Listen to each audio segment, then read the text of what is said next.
क्या हाल चाल भाई लोग। तो फाइनली गाइस नेमिंग रिएक्शन पे आते हैं। तो आज की यार एक स्पेशल क्लास लेते हैं नेमिंग रिएक्शन में, जैसा कि मैंने आपको कहा था।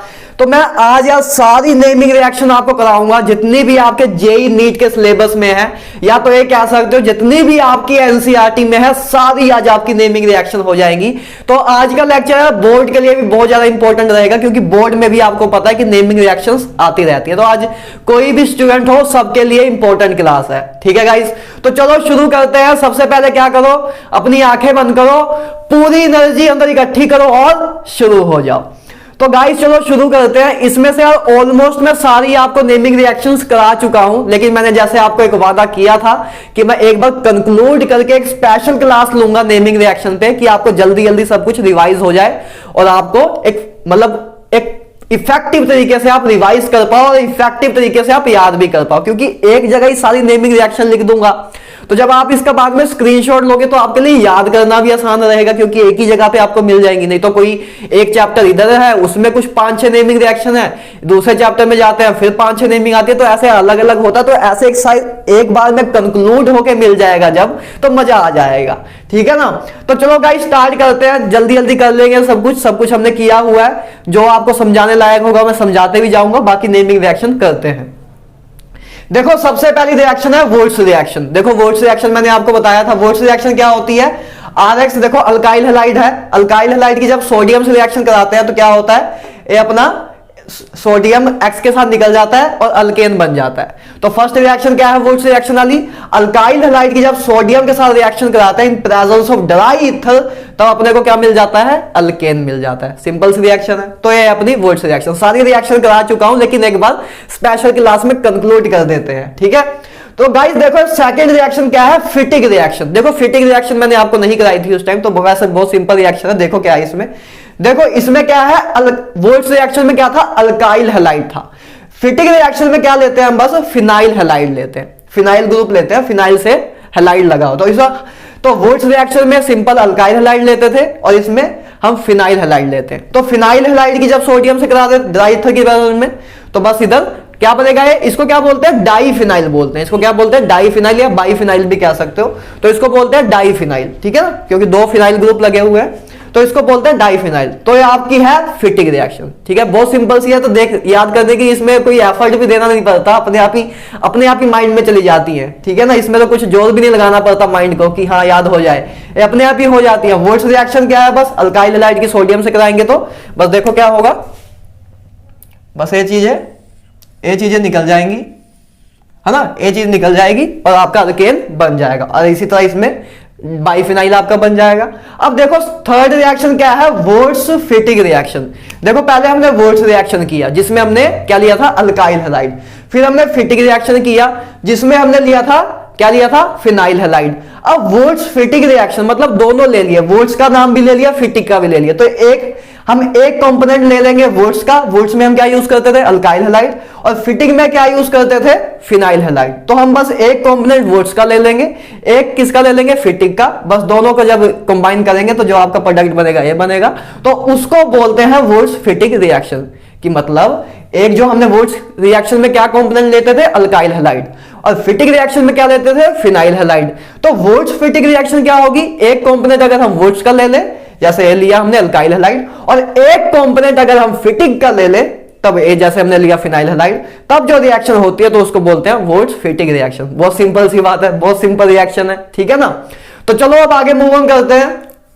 देखो फोर्थ रिएक्शन क्या है आज के लेक्चर की, कोची-रोव रिएक्शन। देखो ये एनसीईआरटी में डायरेक्ट नहीं लिखी हुई है, मतलब इसका नेमिंग डायरेक्ट नहीं लिखी हुई है कि इसको कोची-रोव रिएक्शन बोलते हैं। रिएक्शन जरूर लिखी हुई है, रिएक्शन जरूर लिखी हुई है एनसीईआरटी में, लेकिन नेमिंग नहीं दिया, बस कॉमन ऐसे एक एग्जांपल के तौर पे दिया है। लेकिन आपको जेई या नीट के सिलेबस में याद रखना कि इसको कोची-रोव रिएक्शन कहते हैं। एनसीईआरटी में लिखा नहीं हुआ है कि इसको कोची-रोव रिएक्शन कहते हैं, बस उन्होंने सिंपली बस मतलब सिंपली उन्होंने बस रिएक्शन लिखी हुई है, ठीक है ना। तो आपको याद रखना इसको कोचीरोव रिएक्शन कहते हैं। तो कोचीरोव रिएक्शन मैंने आपको कराया था। वैसे कोचीरोव रिएक्शन क्या होती थी? अल्काइन की रिएक्शन होती थी, अल्काइन की रिएक्शन होती थी।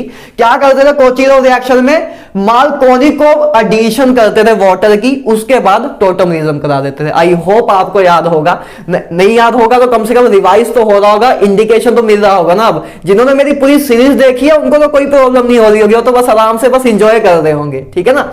और जिन्होंने सीरीज नहीं देखी है तब भी उनको नेमिंग रिएक्शन तो ऐसे ही कराते हैं ना, कि बस आपको बताया है वुड्स रिएक्शन इसमें ऐसा काम हो रहा है, ठीक है ना। नेमिंग रिएक्शन तो ऐसे ही कराते हैं, इसमें कुछ आपको कंसेप्चुअल तौर पे तो बताने की जरूरत नहीं है, ठीक है ना।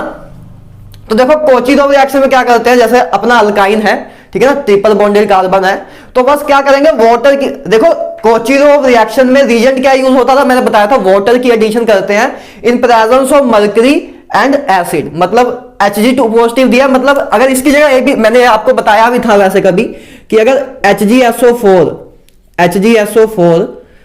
और H2SO4 लिखा हो तो मतलब सेम ही मतलब है जो मैंने ऊपर लिखा हुआ है। जाई Hg2 positive plus Hg2 positive और H प्लस लिखा हो, जाई HgSO4 प्लस H2SO4 लिखा हो तो दोनों मतलब एक ही है, जाई ये लिखा हो जो ये लिखा हो सेम बात है। तो ये आपकी कोचीरोव रिएक्शन है। तो कोचीरोव रिएक्शन में क्या होता है? कोचीरोव रिएक्शन में वाटर की एडिशन होती है इन प्रेजेंस ऑफ, ठीक है, mercury sulphide and hydrogen sulphide, ठीक है ना। इसको क्या बोलते हैं? सल्फ्यूरिक एसिड, ठीक है। तो इसको बोलते हैं सल्फ्यूरिक एसिड। तो मार्कोनिकोव एडिशन करा दो वाटर की, मार्कोनिकोव एडिशन करा दो। क्या होता है मार्कोनिकोव एडिशन?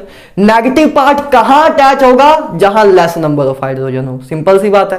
तो वाटर में नेगेटिव पार्ट क्या होता है? OH नेगेटिव, ठीक है। तो OH आपका इधर लग जाएगा क्योंकि इधर 0 हाइड्रोजन है और इधर 1 हाइड्रोजन है, तो मार्कोनी रूल के अकॉर्डिंग OH आपका इधर लग जाएगा। मार्कोनी रूल तो आता है ना। अब मार्कोनिकोव रूल क्या कहता था कि नेगेटिव पार्ट उधर लगता है जहां लेस नंबर ऑफ हाइड्रोजन हो, और पॉजिटिव पार्ट कहां लगता है? जहां ज्यादा नंबर ऑफ हाइड्रोजन हो। तो इस पे 0 हाइड्रोजन है और इस पे 1 हाइड्रोजन है। तो वाटर का नेगेटिव पार्ट क्या होता है? OH negative. तो OH नेगेटिव इससे लग जाएगा और H इससे लग जाएगा, तो डबल बॉन्डेड हो गया। पहले ट्रिपल बॉन्ड था, अब डबल बॉन्ड हो गया। उसके बाद देखो बस आपने मार्कोनिकोव एडिशन कर दी, अब लास्ट स्टेप क्या करोगे? बस उसके बाद टोटोमरिज्म करा दोगे। टोटोमरिज्म देखो, टोटोमरिज्म कराना आसान है अब इसका, ठीक है ना। एक क्या है आपकी, कौन सी फॉर्म है? इनोल फॉर्म है। एक क्या है आपका? इनोल। इनोल क्यों है? क्योंकि डबल बॉन्ड है। डबल बॉन्ड को क्या बोलते हैं? इन, और इस पे अल्कोहल ग्रुप लगा तो इनओल, इनओल, ठीक है। तो इसको इनोल बोलते हैं। सब कुछ करा चुका हूं ऐसे। तो इसकी टोटोमरिज्म करोगे तो कैसे होगा? देखो बस ए हाइड्रोजन कहां चला जाएगा? इधर चला जाएगा और इधर डबल बॉन्ड आ जाएगा। तो आपको मैंने बताया भी था, एक तरीके भी बताई थी कि जहां हाइड्रोजन जाता है उधर डबल बॉन्ड टूटता है, और जहां से हाइड्रोजन जाता है उधर डबल बॉन्ड बनता है। तो ये हाइड्रोजन आपका जब इधर जाएगा तो मतलब जहां हाइड्रोजन जा रहा है उधर वाला डबल बॉन्ड टूट जाएगा, और जहां से हाइड्रोजन गया उधर डबल बॉन्ड बन जाएगा। तो आपकी टोटोमरिज्म हो जाती है। वैसे तो आप सिंपल भी वैसे भी याद रख सकते, वैसे भी आपको पता है कि टोटोमरिज्म कैसे करेंगे, और कोई ट्रिक नहीं है, वैसी बस कहानी है, ठीक है ना। तो आई होप कोचीरोव रिएक्शन भी हो गई है क्लियर, ठीक है ना। 4 रिएक्शन हम कर चुके हैं। तो चलो अब आते हैं नाइट्रेशन पे। देखो अब सिंपल सी रिएक्शन फिर आ गई है, इसको भी आपको याद करने में कोई एफर्ट लगाना नहीं होता। तो देखो वैसे नेमिंग रिएक्शन नहीं है, एक प्रोसेस है, लेकिन वो ये मतलब बार बार हर एक चैप्टर्स में आते हैं, तो इसलिए मैंने सोचा एक बार लिख देते हैं। तो देखो नाइट्रेशन करते हैं। नाइट्रेशन का मतलब क्या? Addition of nitro group. Nitration मतलब एडिशन ऑफ नाइट्रो ग्रुप। देखो जैसे बेंजीन रिंग है आपके पास, बेंजीन रिंग है, इसको बेंजीन बोलते हैं, ठीक है ना। बेंजीन रिंग की अगर देखो नाइट्रेशन मतलब नाइट्रो ग्रुप की एडिशन। तो नाइट्रेशन कराने के लिए जो रिएजेंट यूज होता है आपको पता भी होगा शायद, उसको क्या बोलते हैं? Concentrated HNO3 plus concentrated H2SO4। तो जब ये दोनों मिक्सचर, इन दो चीजों का मिक्सचर जब हम यूज करते हैं तब नाइट्रेशन होती है। आई होप आपको पता भी हो, मैं एक बार करा भी चुका हूं आपको, ठीक है। तो बस आपकी नाइट्रेशन में क्या बनेगा? बस NO2 ग्रुप लग जाएगा, ठीक है ना। नाइट्रेशन मतलब क्या? Addition of nitro group. तो बस आपने बेंजीन लिया, ठीक है, बेंजीन की जगह कुछ और भी दिया होता तब भी उसमें नाइट्रो ग्रुप लग जाता, ठीक है ना। कंसंट्रेटेड HNO3 निट्रिक एसिड, ठीक है, कंसंट्रेटेड सल्फ्यूरिक एसिड लिया तो आपका नाइट्रो ग्रुप लग गया, नाइट्रेशन हो गई। इन दोनों ने मिलकर क्या करा दी? नाइट्रेशन करा दी, ठीक है। नाइट्रेशन सिंपल सी बात है।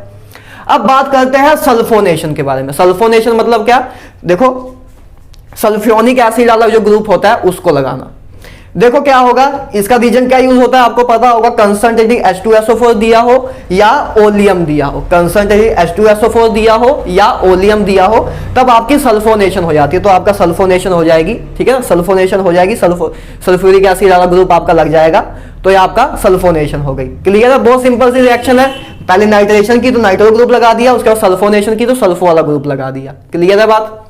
अब देखो नेक्स्ट है हेलोजिनेशन। हेलोजिनेशन मतलब क्या, हेलोजन की एडिशन करना। तो हेलोजन की एडिशन भी हमने देखी हुई है। देखो बेंजीन रिंग है, बेंजीन में आपने हेलोजन ऐड किया, हेलोजन कुछ भी ले सकते हो, क्लोरीन, ब्रोमीन, आयोडीन, ठीक है ना। तो क्लोरीन की एडिशन की इन presence of anhydrous AlCl3, anhydrous AlCl3 की प्रेजेंस रखते थे हम, ठीक है। तो आपका क्या लग जाएगा, बेंजीन के ऊपर क्लोरीन लग जाएगा, तो बस ये आपकी हेलोजिनेशन होगी। मतलब कि एडिशन ऑफ हेलोजन की, देखो इस कंपाउंड में हमने क्या किया, हेलोजन की एडिशन की, तो उसको बोलते हैं बस हेलोजिनेशन। तो ये आपकी हेलोजिनेशन है, ठीक है, ये आपकी हेलोजिनेशन रिएक्शन है। देखो 8th रिएक्शन क्या है आपकी, फ्रीडल क्राफ्ट एल्काइलेशन। क्या है, फ्रीडल क्राफ्ट एल्काइलेशन। देखो ये भी बहुत सिंपल है। फ्रीडल भाई साहब ने एक रिएक्शन दी थी, उन्होंने क्या किया था, एल्काइलेशन कराई थी। एल्काइलेशन मतलब क्या, अल्काइल ग्रुप की एडिशन, अल्काइल ग्रुप को ऐड करना, उसको बोलते हैं एल्काइलेशन। तो बस क्या होगा, जैसे अपने बेंजीन रिंग ली, ठीक है ना, बेंजीन में अगर हमने क्या लिया, क्लोरोमीथेन, क्लोरोमीथेन है इसकी नेमिंग, ठीक है, क्लोरोमीथेन लिया, इसकी इन presence of anhydrous AlCl3, anhydrous AlCl3 के प्रेजेंस में लिया, तो बस आपका क्या करेगा, इधर CH3 ग्रुप लगा देगा, अल्काइलेशन करा देगा, अल्काइल ग्रुप की एडिशन करा देगा। देखो इधर से Cl जाएगा और इधर जो हाइड्रोजन है, इधर जो हाइड्रोजन होगा, इस बेंजीन पे इधर हाइड्रोजन है ना, तो इधर से हाइड्रोजन निकलेगा, इधर से Cl HCl बाहर निकल जाएगा और मिथाइल ग्रुप लग जाएगा। तो ये आपकी होती है फ्रीडल क्राफ्ट एल्काइलेशन। सिंपल सी रिएक्शन है, ठीक है ना। उसके बाद 9th रिएक्शन क्या है, फ्रीडल क्राफ्ट एसाइलेशन। एसाइलेशन कराना मतलब एसाइल ग्रुप की एडिशन कराना, एसाइल ग्रुप की एडिशन कराना। जैसे देखो बेंजीन है, बेंजीन की अगर आप CH3COCl से रिएक्शन कराओ एसाइल हैलाइड से, ठीक है ना, एसाइल क्लोराइड से, तो आप इन प्रेजेंस ऑफ एनहाइड्रस AlCl3, ठीक है ना, इन प्रेजेंस ऑफ एनहाइड्रस AlCl3, बस ये एज अ सॉल्वेंट है, मतलब इसके कारण ना बेंजीन रिंग पे अटैक हो जाता है, बेंजीन रिंग पे अटैक हो जाता है, तो आपका क्या लग जाएगा, एसाइल ग्रुप लग जाएगा। देखो HCl निकल जाएगा, इधर से H निकलेगा और इधर से Cl, HCl निकल जाएगा, बाकी ग्रुप आपका अटैच हो जाएगा। तो इसको बोलते हैं Friedel Crafts acylation. Acyl group की एडिशन कराना, एसाइल ग्रुप की एडिशन कराना रिस्पेक्टिव कंपाउंड में, उसको बोलते हैं फ्रीडल क्राफ्ट एसाइलेशन।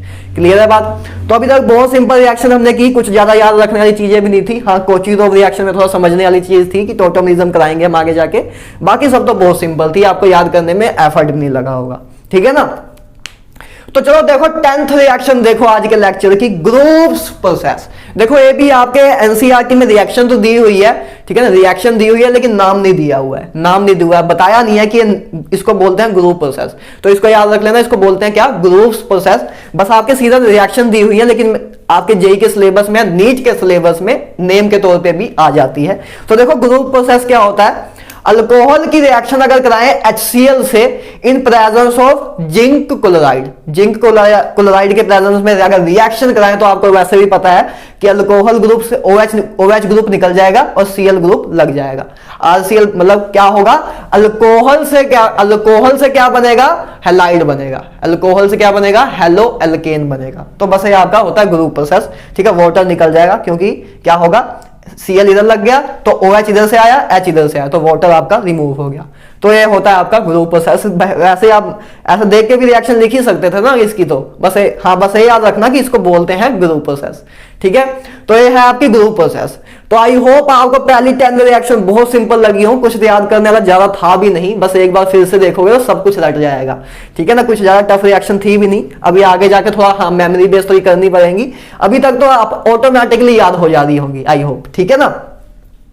तो चलो गाइस नेक्स्ट देखो, डाइजोटीशिएशन रिएक्शन, ठीक है। तो इसके बारे में बात करते हैं। डाइजोटीशिएशन मतलब कि डाइजो ग्रुप की एडिशन कराना। देखो ये होता है डाइजो ग्रुप, ये होता है डाइजो ग्रुप, तो इसकी डाइजोनियम सोल्ट बनाना, ठीक है ना। तो देखो ये वैसे रिएक्शन ना, ऐसे कोई नेमिंग रिएक्शन नहीं है, लेकिन मैंने इसलिए कराई क्योंकि आगे आपको सैंडमेयर और गेटरमैन रिएक्शन करानी थी, और आपको एक नॉलेज भी मिल जाएगी कि डाइजोनियम सोल्ट बनता कैसे है, तो देखो एनिलीन जैसे ये क्या है अपना एनिलीन, जब बेंजीन के ऊपर NH2 ग्रुप लगाओ तो उसको बोलते हैं एनिलीन, इसकी कॉमन नेमिंग क्या है एनिलीन। तो एनिलीन की अगर हम NaNO2 प्लस HX से रिएक्शन कराएं, NaNO2 प्लस HX, X आपको पता है ना, X क्या होता है अपना हेलोजन होता है, कोई भी हेलोजन हो सकता है, फ्लोरीन, क्लोरीन, ब्रोमीन, आयोडीन, ठीक है ना। तो जनरली वैसे हम क्लोरीन ही यूज करते हैं, लेकिन चलो मैंने HX लिख दिया हुआ है, ठीक है ना। और टेम्परेचर रखते हैं गाइस हम डाइजोटेशन कराने के लिए 0 डिग्री से 5 डिग्री के बीच में। तो हम का क्या होता है, बस जब एनिलीन की रिएक्शन कराएं, अच्छा एनिलीन की जगह पे आप कुछ और भी ले सकते थे, मतलब अमाइन भी ले सकते थे, है ना। अगर अमाइन भी होता, अमाइन ग्रुप भी होता, तब भी आपका बस है क्या होता। तो जब इसकी अगर इसकी रिएक्शन भी अगर आप NaNO2 प्लस HX से करा देते, तब भी आपका क्या बन जाता, तब भी आपका बन जाता N2 पॉजिटिव X नेगेटिव, है ना, N2 पॉजिटिव X नेगेटिव, तब भी आपका डाइजोनियम सॉल्ट बन जाता। तो मैंने वैसे एनिलीन लिया क्योंकि ये ज्यादा यूज होता है, ठीक है ना। वैसे सिंपल अगर अपने पास अमाइन हो वो भी अपना डाइजोनियम सॉल्ट में कन्वर्ट हो जाता है जब हम ये चीज यूज करते हैं। तो एनिलीन की रिएक्शन कराएंगे NaNO2 प्लस HX से, इन कितना टेम्परेचर रखते हैं इसको याद रख लेना, कभी कभी पूछ लेते हैं। तो कितना टेम्परेचर रखेंगे 0 डिग्री से 5 डिग्री के बीच में, ठीक है ना, डिग्री सेल्सियस के बीच में। तो आपका डाइजोनियम सोल्ट बन जाता है, इसको बोलते हैं डाइजोनियम सोल्ट। क्या बोलते हैं, diazonium salt. N2 positive X negative. वैसे मैंने आपको कराया हुआ है, लेकिन तब भी चलो मैं ऐसा सपोज करके चल रहा हूं कि शायद कोई बोर्ड वाला स्टूडेंट भी आया हो तो उसको ऐसे दिक्कत ना हो, ठीक है ना। तो उसके लिए बता देता हूं, ठीक है ना। डाइजोटेशन रिएक्शन क्लियर है, ठीक है। अब देखो उसके बाद 12th रिएक्शन देखो क्या है, सैंडमेयर रिएक्शन। सैंडमेयर रिएक्शन बहुत सिंपल रिएक्शन है, काफी बार बोर्ड्स में आ भी जाती है, ठीक है ना। देखो सैंडमेयर रिएक्शन क्या है, डाइजोनियम, इसीलिए मैंने पहले डाइजोनियम सोल्ट बनाने का मेथड कराया। अब देखो सैंडमेयर रिएक्शन में क्या होता है, डाइजोनियम सोल्ट की रिएक्शन कराते हैं हम। देखो ये तीनों ही आपकी क्या है, सैंडमेयर रिएक्शन है, तीनों ही आपकी सैंडमेयर रिएक्शन है। डाइजोनियम सोल्ट की अगर हम रिएक्शन कराएं, क्यूपरस क्लोराइड है ना, इसको बोलते हैं क्यूपरस क्लोराइड, HCl, साथ में HCl हो, तब आपका पास क्या लगेगा, डाइजोनियम सोल्ट, डाइजोनियम ग्रुप हटेगा और आपका Cl लग जाएगा। डाइजोनियम ग्रुप हटेगा और आपका Cl लग जाएगा, नाइट्रोजन गैस साथ में रिलीज हो जाएगी, ठीक है ना। मतलब डाइजोनियम सोल्ट को क्लोरोबेंजीन में कन्वर्ट करना बहुत आसान तरीका है, बस cuprous chloride plus HCl use कर लो। तो इसको बोलते हैं सैंडमेयर रिएक्शन, ठीक है ना। और इसी तरह देखो अब जब क्यूपरस ब्रोमाइड या यूज करोगे और साथ में HBr, तो आपका Cl की जगह बस Br लग जाएगा, सिंपल सी बात। और जब अगर आप COCl साइनाइड ग्रुप यूज करोगे तो आपका बस साइनाइड ग्रुप लग जाएगा, ठीक है ना, साइनोबेंजीन बन जाएगा, तो बस नाइट्रोजन गैस आपकी रिलीज हो जाएगी, ठीक है। तो इसको बोलते हैं सैंडमेयर रिएक्शन। सैंडमेयर रिएक्शन क्या होती है, डाइजोनियम सोल्ट से क्लोरोबेंजीन, ब्रोमोबेंजीन या साइनोबेंजीन बनाने का मेथड, ठीक है ना। बाय क्या यूज करते हैं हम, क्यूपरस क्लोराइड या क्यूपरस ब्रोमाइड या क्यूपरस साइनाइड, डिपेंड करता है कि हम बना क्या रहे हैं, और साथ साथ में उसी के रिस्पेक्टिवली एसिड उसका, ठीक है, जैसे HCl, HBr और KCl। तो बस ये यूज करते हैं, आपकी सैंडमेयर रिएक्शन है, क्लियर है बात। अब देखो नेक्स्ट है गैटरमैन रिएक्शन, गटर वाली रिएक्शन। तो देखो गैटरमैन रिएक्शन क्या guys, Gattermann reaction is a modification of Sandmeyer reaction. Sandmeyer reaction की मॉडिफाई फॉर्म है। देखो इसमें क्या यूज होता है, देखो इसमें भी डाइजोनियम सोल्ट यूज करते हैं। डाइजोनियम सोल्ट की HCl से रिएक्शन कराते हैं in presence of copper powder, इधर पाउडर भी लिख सकते हो साथ में, कॉपर पाउडर। तो इसमें देखो क्या यूज कर रहे थे हम, क्यूपरस हैलाइड। तो सैंडमेयर भाई साहब, सैंडमेयर कोई साइंटिस्ट का नाम है, तो उन भाई साहब ने रिएक्शन लिखी थी। तो एक भाई साहब गैटरमैन आए, गटर साफ कर रहे होंगे, वैसे मजाक कर रहा हूं, बहुत अच्छे साइंटिस्ट थे, ठीक है ना, केमिस्ट थे। तो गैटरमैन भाई साहब आए, तो इन्होंने इसको, इस रिएक्शन को और आसान तरीके से कर दिया, मॉडिफाई कर दिया। तो डाइजोनियम सोल्ट की रिएक्शन कराई HCl से इन प्रेजेंस ऑफ कॉपर पाउडर, तब भी अपना सेम प्रोडक्ट बन रहा था। तो इसलिए जो अपनी गैटरमैन रिएक्शन है वो सैंडमेयर रिएक्शन की मॉडिफिकेशन है, क्योंकि इधर हमें क्यूपरस क्लोराइड यूज करना पड़ रहा था। पहले कॉपर था, कॉपर और क्लोरीन का कंपाउंड बनाना पड़ रहा था, उसके बाद रिएक्शन हो रही थी। लेकिन इधर बस सिंपली कॉपर पाउडर से भी रिएक्शन हो जा रही है, बस कॉपर को हम एज ए पाउडर की फॉर्म में ले लेंगे तो काम अपना बन जाएगा। तो ये आपकी होती है गैटरमैन रिएक्शन, ठीक है ना। इधर HBr भी ले सकते थे आप, तब भी वही बात हो जाती, ठीक है ना। तो ये आपकी है Gattermann reaction. Gattermann reaction is ए, कभी कभी आ जाता है बोर्ड में क्वेश्चन कि Gattermann reaction is A modification of which reaction, तो आप बोलोगे सैंडमेयर रिएक्शन। क्लियर है बात? तो 14th रिएक्शन क्या है अपनी? फिंकलस्टेन रिएक्शन। फिंकलस्टेन रिएक्शन देखो, फिंकलस्टेन एंड श्वार्ट्ज रिएक्शन मैंने आपको वैसे कराई भी हुई है। फिंकलस्टेन एंड श्वार्ट्ज रिएक्शन क्या है? हेलोजन एक्सचेंज रिएक्शन, जिसमें हेलोजन एक्सचेंज होते हैं। देखो कैसे, देखो फिंकलस्टेन रिएक्शन में पहली बात मैंने आपको बताया था कि अल्काइल आयोडाइड बनता है। जैसे देखो RX है, X मतलब इधर क्या है? क्लोरीन या ब्रोमीन। उसकी अगर हम रिएक्शन कराएं सोडियम आयोडाइड से इन प्रेजेंस ऑफ ड्राई एसीटोन, तो अपने को क्या मिलेगा? X निकलेगा, आयोडीन लग जाएगा, मतलब NaX बन जाएगा और आयोडीन लग जाएगा। तो क्या हुआ? हेलोजन एक्सचेंज हुआ। पहले इधर या क्लोरीन था या ब्रोमीन था, बाद में आयोडीन लग गया, मतलब हेलोजन इंटरचेंज हुए। तो इसको इसलिए इन दोनों रिएक्शन को हेलोजन एक्सचेंज रिएक्शन भी बोल देते हैं। तो फिंकलस्टेन रिएक्शन में हम क्या बनाते हैं? Alkyl iodide. और श्वार्ट्ज रिएक्शन, श्वार्ट्ज रिएक्शन में हम क्या बनाते हैं? Alkyl fluoride. जैसे RX की अगर रिएक्शन कराएं, RX की किसी भी, ठीक है, फ्लोराइड कंटेनिंग कंपाउंड से अगर रिएक्शन कराएं, जैसे AgF, ठीक है, AgF Hg2F2 या कोबाल्ट फ्लोराइड, ठीक है ना, या SbF3, तो इनमें से किसी के साथ भी अगर हम रिएक्शन कराएं तो बस X निकलेगा, X हट जाएगा, X की जगह पे फ्लोरीन इंटरचेंज कर जाएगा, तो बस X की जगह पे फ्लोरीन लग जाएगा। तो आपका क्या हुआ? हेलोजन एक्सचेंज रिएक्शन है। पहले हेलोजन आपका X था, X कोई भी क्लोरीन या ब्रोमीन हो सकता है, तो आपका फ्लोरीन लग जाएगा। तो हेलोजन एक्सचेंज हुए, पहले क्लोरीन या ब्रोमीन था, बाद में इसमें फिंकलस्टेन में आयोडीन आया और इसमें फ्लोरीन आ गया, तो बस हेलोजन को चेंज किया हमने। तो ये क्या है? फिंकलस्टेन रिएक्शन में मेन बात करें तो क्या बनता है? आयोडाइड बनता है, अल्काइल आयोडाइड। और इसमें, ठीक है ना, इसमें आपका क्या बनता है? Iodo alkyl. और इसमें श्वार्ट्ज रिएक्शन में फ्लोरो अल्काइल। ठीक है, सिंपल सी बात है। तो ये आपकी 15 तक रिएक्शन क्लियर है, ठीक है ना। अब नेक्स्ट बात करते हैं डोस प्रोसेस की। ये भी रिएक्शन आपके एनसीईआरटी में है, लेकिन नेम नहीं दिया हुआ है, बस सीधा रिएक्शन लिखी हुई है। तो इसको क्या बोलते हैं? डोस प्रोसेस। डोस प्रोसेस, देखो डोस प्रोसेस क्या होता है? बहुत ही प्यारा मेथड है, क्लोरोबेंजीन को फिनोल में कन्वर्ट करने वाला मेथड है। अच्छा चलो एक बताओ, अच्छा फिनोल की कॉमन नेमिंग क्या है? ये भी मतलब काफी लोगों को पता नहीं होगा। फिनोल को और क्या बोलते हैं? फिनोल को और क्या बोलते हैं बताओ, क्या पता कभी आ जाए। वैसे आज तक आया नहीं है। फिनोल को वैसे ही मन किया बता दो तो बता देता हूं। फिनोल को कार्बोलिक एसिड भी बोलते हैं। फिनोल को कार्बोलिक एसिड भी बोलते हैं। एनसीईआरटी में कहीं ना कहीं लिखा हुआ है, मुझे अभी इस टाइम याद नहीं है कहाँ लिखा हुआ है, लेकिन कार्बोलिक, फिनोल को कार्बोलिक एसिड भी बोलते हैं। तो आप नॉलेज में इसको एडअप कर लेना, ठीक है ना। तो देखो डोस प्रोसेस क्या होता है? देखो क्लोरोबेंजीन है, देखो Cl जो है, Cl का डबल बॉन्ड कैरेक्टर है बेंजीन के साथ, इधर डबल बॉन्ड है। तो वैसे क्लोरीन की जगह पे OH लगाना बहुत टफ है। जैसे मतलब अगर क्लोरीन की मतलब इसकी रिएक्शन अगर हम वाटर से कर दें, इसकी रिएक्शन अगर हम वाटर से कर दें, तब इधर OH नहीं लग पाएगा, तब सीधा इधर OH मतलब Cl निकल जाए और OH लग जाए, ऐसा नहीं हो पाएगा। क्यों नहीं हो पाएगा? क्योंकि बेंजीन और क्लोरीन के बीच में, मतलब इस कार्बन और क्लोरीन के बीच में डबल बॉन्ड कैरेक्टर है ड्यू टू रेजोनेंस। इधर डबल बॉन्ड कैरेक्टर और क्लोरीन का बॉन्ड टूटना इतना आसान नहीं है। इसलिए बहुत अच्छा मेथड है डोस प्रोसेस की क्लोरोबेंजीन को फिनोल में कैसे कन्वर्ट करें।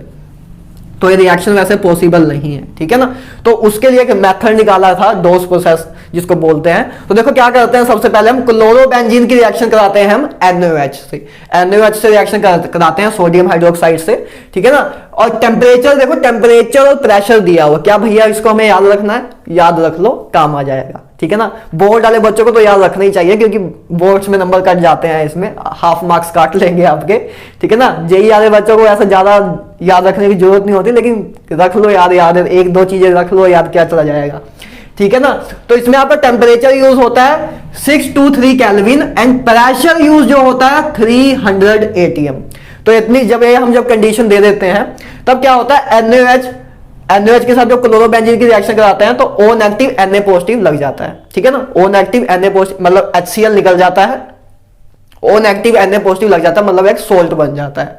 उसके बाद बस क्या करते हैं हम, इसकी फिर से HCl से रिएक्शन करा देते हैं।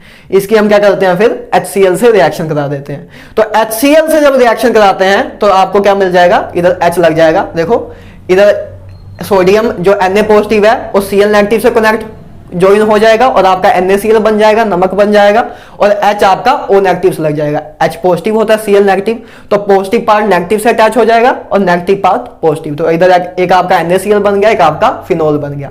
तो ये मेथड है क्लोरोबेंजीन को फिनोल में कन्वर्ट करने वाला, क्लोरोबेंजीन को फिनोल में कन्वर्ट करने वाला बहुत ही प्यारा मेथड है। बस क्या करेंगे, पहले क्लोरोबेंजीन की NaOH से रिएक्शन कराएंगे, सीधा अगर कराते तो ना हो पाता, तो इसलिए पहले हमने क्लोरोबेंजीन की NaOH से रिएक्शन कराई तो इसको सोल्ट बनाया, उसके बाद HCl से रिएक्शन कराई दी तो अपना फिनोल बन गया। क्लियर है गाइस, बहुत सिंपल चल रहे हैं, सब कुछ कराया हुआ है इसलिए जल्दी जल्दी भी कर रहे हैं, ठीक है ना। तो नेक्स्ट बात करते हैं होक प्रोसेस के बारे में। देखो होक प्रोसेस भी सेम वैसा ही है, आपके एनसीईआरटी में कराया हुआ है, लेकिन नाम नहीं दिया हुआ कि इसको होक प्रोसेस बोलते हैं, लेकिन आपके जेईई नीट में इसकी नेमिंग आ जाती है, ठीक है ना। तो होक प्रोसेस क्या होता है, आपके एनसीईआरटी में लिखा हुआ है preparation of phenol from cumene. Cumene देखो गाइस एक कंपाउंड रहता है जिसकी कॉमन नेमिंग है, ये देखो इसको बोलते हैं क्यूमीन। क्या बोलते हैं, CUMEN, क्यूमीन, ठीक है ना। अगर मैं कुछ प्रोनाउंस गलत कर रहा हूं तो अपने आप देख लेना, वैसे मैं तो क्यूमीन ही बोलता हूं क्योंकि मेरे टीचर भी यही बोलते थे, ठीक है ना।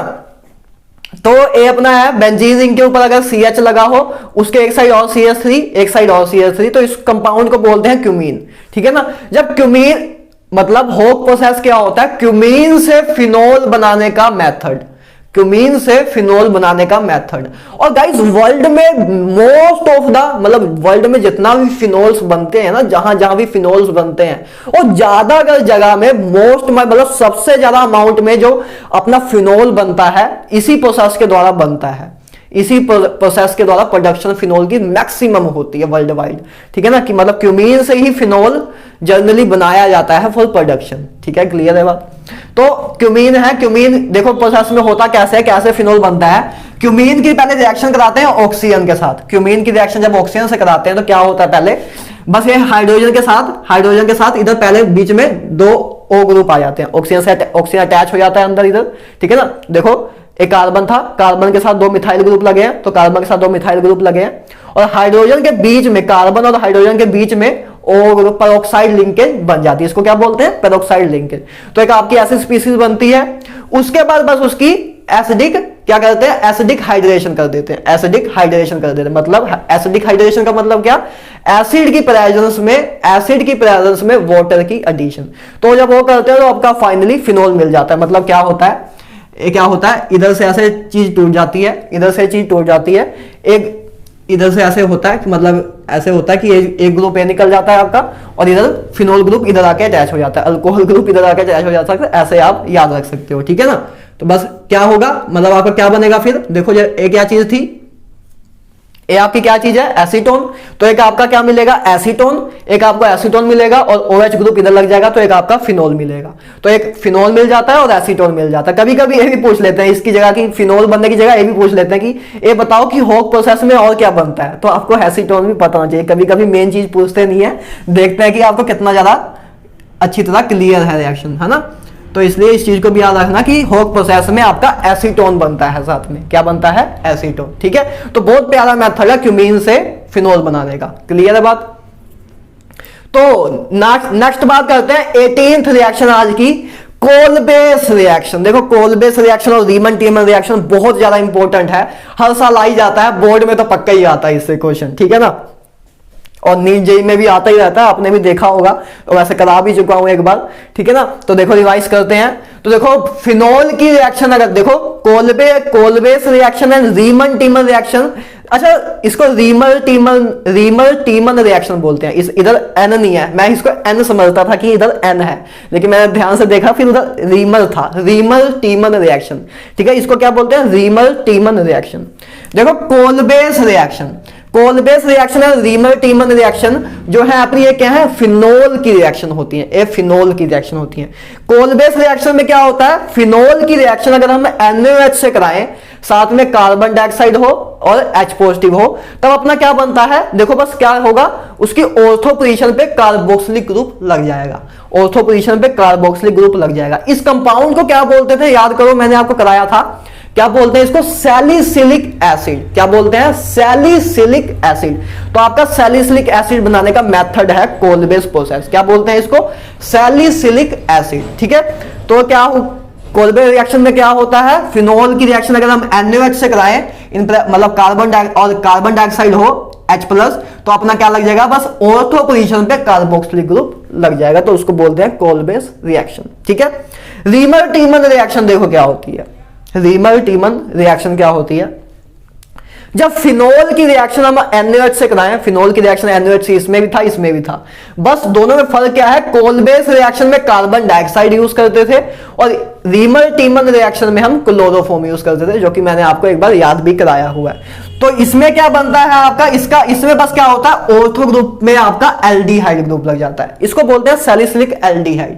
क्या बोलते हैं, सैलिसिलिक एल्डिहाइड। ठीक है ना, इसको सैलिसिलिक एल्डिहाइड बोलते हैं। इधर आपका क्या लगता है, कार्बोक्सिलिक ग्रुप लगता है। इधर आपका मतलब कोलबेस रिएक्शन में आपका कार्बोक्सिलिक ग्रुप लगता है, रीमन टीमन रिएक्शन में आपका एल्डिहाइड लगता है, क्योंकि इधर आपका कार्बन डाइऑक्साइड आपने लिया है तो बहुत ज्यादा अच्छी तरह ऑक्सीडाइज हो जाता है, तो ये आपका कार्बोक्सिलिक एसिड तक ऑक्सीडाइज हो जाता है। और इधर आपने क्लोरोफॉर्म लिया है तो एक बस एल्डिहाइड तक ही ऑक्सीडाइज होता है, तो आपका एल्डिहाइड ग्रुप लग जाता है। ठीक है ना, तो कोलबे रिएक्शन और रीमर टीमन रिएक्शन याद रखेंगे। कोलबे रिएक्शन में आपका क्या लगता है, कार्बोक्सिलिक ग्रुप, और रीमर टीमन रिएक्शन में आपका एल्डिहाइड ग्रुप लगता है, इसको सैलिसिलिक एसिड, इसको सैलिसिलिक एल्डिहाइड। ठीक है, क्लियर है बात। तो ये बहुत दो इंपॉर्टेंट अच्छी रिएक्शन थी, आ जाती है, बहुत ज्यादा चांस होते हैं इनके आने के।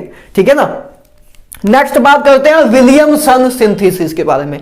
देखो इस ईथर की एक ही रिएक्शन है जो नेमिंग रिएक्शन है, वो क्या है, विलियमसन सिंथेसिस।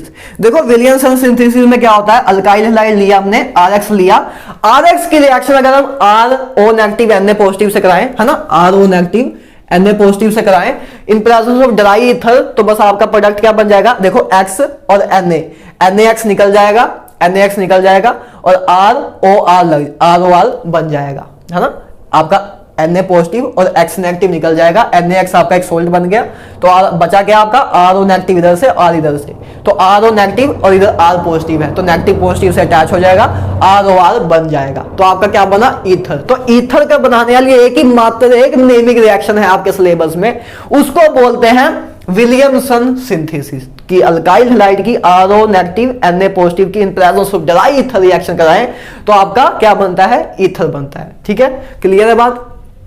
अब देखो 21th रिएक्शन करते हैं, तो देखो 21st रिएक्शन करते हैं। देखो ये वैसे कोई नेमिंग रिएक्शन नहीं है, लेकिन ये मैंने इसलिए लिखी है क्योंकि इसमें बच्चों की गलती हो जाती है, और बिटसेट में भी अगर कोई बच्चा बिटसेट का एग्जाम देने वाला है तो उसमें तो बहुत बार आती रहती है, जेई नीट में भी आती रहती, नीट में भी आई हुई है, नीट में शायद 2019 में या 2020 में आई है। ठीक है ना, मेरा क्लोज फ्रेंड ने रिएक्शन गलत कर दी थी उस टाइम। ठीक है, तो इसलिए मैंने इसको लिखा है। तो देखो बहुत इंपॉर्टेंट रिएक्शन है, इथेनॉल लिया मैंने, इथेनॉल लिया, इथेनॉल की अगर हम देखो, इथेनॉल की अगर अल्कोहल की रिएक्शन हम H2SO4 से कराते हैं तो आपको पता है कि H2SO4 क्या होता है, डिहाइड्रेटिंग एजेंट। आपको मैंने कराए हुए हैं डिहाइड्रेटिंग एजेंट सारे। तो ए क्या होता है, डिहाइड्रेटिंग एजेंट। डिहाइड्रेटिंग एजेंट मतलब जो वाटर को रिमूव कर देता है, वाटर को रिमूव कर देता है। लेकिन बस इधर इंपॉर्टेंस क्या है, एक जगह इंटरमोलिकुलर हाइड्रेशन डिहाइड्रेशन होती है, एक जगह इंटरामोलिकुलर होती है। अब इंटर और इंटरा आई होप पता हो, नहीं पता तो बता देते हैं एक बार। इंटर का मतलब क्या होता है, देखो इंटर और इंटरा, देखो पहले समझो क्या हो रहा है इधर। देखो H2SO4 की अगर हम 443 केल्विन पे हम रिएक्शन करा रहे हैं तो आपका क्या बन रहा है, आपका देखो क्या बन रहा है, इथीन। आपका क्या बन रहा है, इथीन। और अगर H2SO4 की अगर हम टेम्परेचर अब H2SO4 की प्रेजेंस में करा रहे हैं, लेकिन अब हम टेम्परेचर अगर 413 रख दें, 413 रख दें, तब आपका क्या बन रहा है, ईथर बन रहा है। कैसे हो रहा है, देखो क्या हो रहा है, एक जगह इंट्रामोलिकुलर हाइड्रोजन, इंट्रामोलिकुलर क्या हो रही है, डिहाइड्रेशन। इंट्रामोलिकुलर का मतलब क्या, कि within a same molecule, की मतलब एक सेम मोलिक्यूल से ही, एक ही मोलिक्यूल से ही, सेम मोलिक्यूल से ही अगर हम वाटर को रिमूव करें तो उसको बोलते हैं इंट्रामोलिकुलर डिहाइड्रेशन। इंट्रा मतलब सेम मोलिक्यूल, एक ही मोलिक्यूल के बीच में, और इंटर मोलिक्यूल का मतलब होता है कि दो मोलिक्यूल्स ने दोनों मोलिक्यूल से वाटर निकाले, तब उसको बोलते हैं इंटरमोलिकुलर। इंट्रा मतलब with in a same molecule, inter मतलब बिटवीन टू डिफरेंट मोलिक्यूल। जैसे देखो और एग्जांपल से क्लियर हो जाएगा, जैसे H2S जब हम गाइस हम जब हाई टेम्परेचर रखते हैं ना, वैसे भी एक एडवांस लेवल कंसेप्ट है, जो कि मैं आपको एडवांस की जब लेक्चर लूंगा ना, मैं स्पेशल क्लासेस लूंगा तो उसमें कराऊंगा भी आपको, एक पॉइंट बताऊंगा भी कि जब टेम्परेचर हाई होता है ना, जब टेम्परेचर हाई होता है तो इंट्रा मोलिकुलर रिएक्शन होती है। मतलब जब हम टेम्परेचर हाई रखते हैं तो मोलिक्यूल्स आपस में ही रिएक्ट कर, अपना मोलिक्यूल अपने अंदर ही रिएक्शन कर जाता है, बाहर के मोलिक्यूल से रिएक्ट नहीं करता। लेकिन जब टेम्परेचर लो हो, टेम्परेचर लो हो तो दो डिफरेंट मोलिक्यूल आपस में आके रिएक्ट करते हैं। मतलब फाइनल कंक्लूजन ये है कि जब टेम्परेचर हाई होता है तो इंट्रा मोलिकुलर रिएक्शन की प्रोबेबिलिटी ज्यादा होती है, और जब टेम्परेचर लो होता है तो इंटर मोलिकुलर रिएक्शन की प्रोबेबिलिटी ज्यादा होती है। क्लियर है बात? तो देखो क्या हो रहा है, जब टेम्परेचर हाई है 443 केल्विन, तो एक टेम्परेचर याद रखना ना, बहुत इंपॉर्टेंट है, 443 केल्विन है, तो आपका क्या होगा, इंट्रा मोलिकुलर। इंट्रा मोलिकुलर मतलब कि एक ही मोलिक्यूल से वाटर रिमूव होगा। तो बस देखो इधर से OH गया, इस मोलिक्यूल से OH गया, और इधर से एक हाइड्रोजन गया। देखो क्या होगा, चलो इसको ऐसे भी लिख देते हैं, ये आपका OH है और ये आपका H है, ठीक है ना। तो बस क्या होगा, इंट्रा मोलिकुलर में क्या होगा, बस एक ही मोलिक्यूल से आपका जब वाटर मोलिक्यूल रिमूव होगा तो आपका क्या बनेगा, इथीन। तो आपका पहले में क्या हुआ, इंट्रा मोलिकुलर, तो आपका इथीन बन गया। अब दूसरे में हमने क्या किया, टेम्परेचर को लो कर दिया, 443 केल्विन से 413 केल्विन पे आ गए। तब अपना क्या होगा, अब इंटर मोलिकुलर होगी। इंटर मोलिकुलर मतलब कि इसी के दो सेम मोलिक्यूल लो, इसी के दो सेम मोलिक्यूल लो, उसमें से वाटर निकाल दो, उसमें से वाटर निकाल दो। देखो कैसे, जैसे कोई अपने, देखो इधर लिखते हैं, जगह कम है अपने पास, तो देखो जैसे अपने पास दो हमने सेम मोलिक्यूल वही लेंगे, देखो CH2OH, ठीक है ना, और एक मोलिक्यूल और ले लो इसी का ही, तो ये CH3 CH2OH। तो हमें दो, जब हम दो डिफरेंट मोलिक्यूल लें, जब दो, मैंने आपको बताया ना, इंटरा का मतलब क्या कि एक ही मोलिक्यूल में within a same molecule, और इंटर मतलब क्या कि within a two different molecule. जब दो डिफरेंट मोलिक्यूल लें तब जब हम रिएक्शन कराएं तो उसको बोलते हैं इंटर, और जब सेम मोलिक्यूल में कराने तो उसको बोलते हैं इंटरा। तो जब हमने एक ही मोलिक्यूल से अगर हमने वाटर निकाला तब उसको इथीन बना। जब हम दो मोलिक्यूल ले रहे हैं, दो डिफरेंट मोलिक्यूल्स ले रहे हैं, और उसमें से हम जब वाटर निकाल रहे हैं, क्योंकि हम कर तो डिहाइड्रेशन ही रहे हैं, तब उसको बोलते हैं, क्या बोलते हैं, इंटर मोलिक्यूल। तो अब इसमें से वाटर निकालो, बस दो मोलिक्यूल से, दो मोलिक्यूल को यूज करके बस एक वाटर निकालो। तो देखो क्या होगा, मान लो इधर से OH निकाल दिया, या इधर से भी आप OH निकाल सकते थे, कहीं एक से निकाल दो, इधर से OH निकल गया, इधर से H निकल गया, तो वाटर आपका रिमूव हो गया। वाटर जब आपका रिमूव हो जाएगा, जब आपका वाटर रिमूव हो गया, तब आपका फाइनल प्रोडक्ट क्या बनेगा, फाइनल प्रोडक्ट क्या बनेगा, एक बहुत ज्यादा लंबा हो गया, तो आपका फाइनल प्रोडक्ट ये बनेगा, ठीक है ना। मतलब क्या बनेगा, ठीक है ना, पहली बार देखा होगा आपने इतना लंबा बॉन्ड, ठीक है, CH3 CH2, तो ये आपका बन जाएगा। तो ये आपका क्या बना, ईथर बन गया, ये आपका क्या बना, ईथर। तो ये बस एक में आपका ईथर बन रहा है, एक में आपका अल्कीन बन रहा है, बस ये समझाना था, ठीक है ना। क्यों, क्योंकि हाई टेम्परेचर पे क्या होगी, इंट्रा मोलिकुलर डिहाइड्रेशन, और लो टेम्परेचर पे इंटर मोलिकुलर डिहाइड्रेशन। क्लियर है बात? तो इस चीज को याद रखना बहुत इंपॉर्टेंट है, कभी कभी फंसा देती है, ठीक है ना। तो चलो इसके बाद लास्ट स्लाइड रहती है, एक स्लाइड और लेके आता हूं, आपकी सारी नेमिंग रिएक्शन क्लियर हो जाएंगी। तो चलो इसका स्क्रीनशॉट ले लो कि बाद में आपको रिवाइज करना आसान हो, ठीक है ना। इसका स्क्रीनशॉट ले लो। तो हाँ भाई लोग, तो चलो यार लास्ट स्लाइड करते हैं आज के लेक्चर की। तो गाइस हमने 21 तक नेमिंग रिएक्शन कर चुके हैं, तो अब 22 को स्टार्ट करते हैं और 34 तक अप्रोच करते हैं। इसके बाद आपकी 34 ही मैक्सिमम रिएक्शन है आपकी जेईई मेंस, नीट में या बोर्ड में भी बात करें, एनसीईआरटी की हमने सारी नेमिंग रिएक्शन लिख चुके हैं। तो चलो आगे कंटिन्यू करते हैं और इस लेक्चर को, इस अमेजिंग लेक्चर को ओवर करते हैं। तो सबसे पहले बात करते हैं 22th रिएक्शन की, ठीक है।